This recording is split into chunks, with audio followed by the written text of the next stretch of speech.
इस समय मैं जटलाना थाना में मौजूद हूं और जटलाना थाना से एक बड़ी खबर सामने आ चुकी है दोस्तों। एक पति ने दहेज के लिए अपनी पत्नी की निर्मम हत्याकांड मामले को अंजाम तक पहुंचाया। सिर्फ पति ही नहीं बल्कि पति की मां और उसी की बहन ने मिलकर एक पत्नी की दहेज के लिए निर्मम हत्या कर दी और एक पिता ने अपने ही मासूम बच्चों के सर से उसी की मां का साया जो है वो उठा दिया। तो दोस्तों गाँव नागल में ये बड़ा मामला सामने आ चुका है। बीते 2 दिन पहले यानी कि 27 जुलाई की रात के समय 9:30 बजे के करीब एक घर की बहू की दहेज के लिए निर्मम हत्या कर दी जाती है। और आज भी हमारे समाज के अंदर ऐसे बहुत से दहेज के लोभी बैठे हैं जो मासूम बहू बेटियों को लगातार दहेज के लिए प्रताड़ित तो कर ही रहे हैं, लेकिन इस कदर बहू बेटियों को टॉर्चर किया जा रहा है कि उनकी निर्मम हत्या कर दी जाती है। तो ऐसे दहेज के लोभियों के खिलाफ क्या कुछ कानूनी कार्रवाई होनी चाहिए, कमेंट करके जरूर अपना सुझाव दें।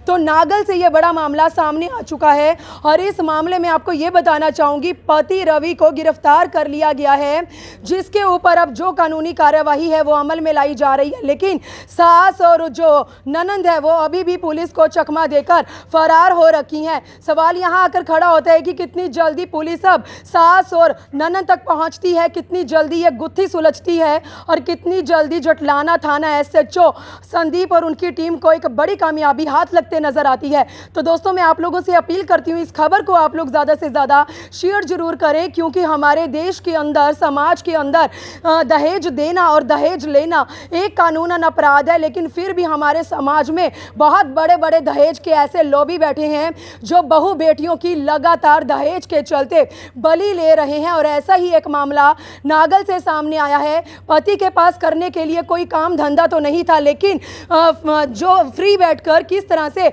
नशे का आदी हो चुका था। नशा करने के लिए जब उसके पास पैसे कम पड़ रहे थे तो अपनी पत्नी से लगातार पैसों की डिमांड के चलते उसे टॉर्चर कर रहा था, प्रताड़ित कर रहा था। और पत्नी सोनिया को इस कदर प्रताड़ित किया गया या इस कदर उकसाया गया कि उसने जहर खाकर इस दुनिया को ही अलविदा कह दिया। तो दोस्तों मैं आप लोगों से अपील करती हूँ इस खबर को शेयर करें, ताकि आज जो सोनिया के साथ यह घटना सामने आई है, कल को किसी और बहू बेटी के साथ इस तरह का मामला सामने ना आए। तो जटलाना थाना में मैं मौजूद हूँ और इस समय जटलाना थाना में जो IO जसवंत सिंह हैं इस केस में इन्वेस्टिगेशन कर रहे हैं। एक बार मैं पूरा मामला उनसे भी जानने का प्रयास करूंगी कि आगे क्या कुछ कार्यवाही अमल में लाई जाएगी। तो दोस्तों अपील इस खबर को ज़्यादा से ज़्यादा आप शेयर करें। बड़ी खबर मैं आप लोगों के साथ शेयर कर रही हूं और इस केस में जटलाना थाना से जसवंत सिंह जो कार्यवाही करते नजर आ रहे हैं, मैं एक बार पूरा मामला इनसे भी जानना चाहूँगी। तो दोस्तों अपील करते हैं आप लोग इस खबर को ज़्यादा से ज़्यादा शेयर जरूर करें। जसवंत सिंह जी, क्या मामला सामने आया है?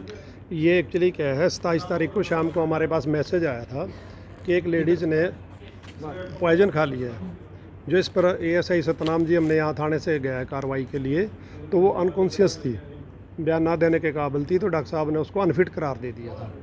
तो 28 को हमारे पास मैसेज आया सुबह कि वो लेडीज़ जो सस्पेक्टेड पॉइजन में थी उसकी डेथ हो चुकी है। तो इस बेस पर हमने मुकदमा नंबर 142 दर्ज कर दिया 304B और 34 का। जो लड़का है अपना रवि और उसकी माता है और ननद है, उनके खिलाफ मुकदमा दर्ज किया गया है, जिसमें कल इसको अरेस्ट किया था रवि को, जो नशेड़ी किस्म का व्यक्ति है और अपनी जो पत्नी है उसको प्रताड़ित करता था दहेज के लिए। तो उनको कल अरेस्ट किया है और आज कोर्ट में पेश करके और जेल भेज दिया उनको। 2 की गिरफ्तारी अभी बकाया है और उनकी भी पूरी जोर से तलाश है। जैसे ही मिलेंगे उनको हर तरह से यानी अरेस्ट करके जल्दी से जल्दी उसको सॉर्ट आउट करेंगे। सर महिला की उम्र क्या? ये 30 साल की लेडीज़ है और इसके पिता सुरेश जी है, जिन्होंने ये है अलावल असंध के रहने वाले हैं करनाल के, जिन्होंने मुकदमा दर्ज कराया। और इनके पास 2 बच्चे, करीब 8 साल इनकी शादी हो चुकी है।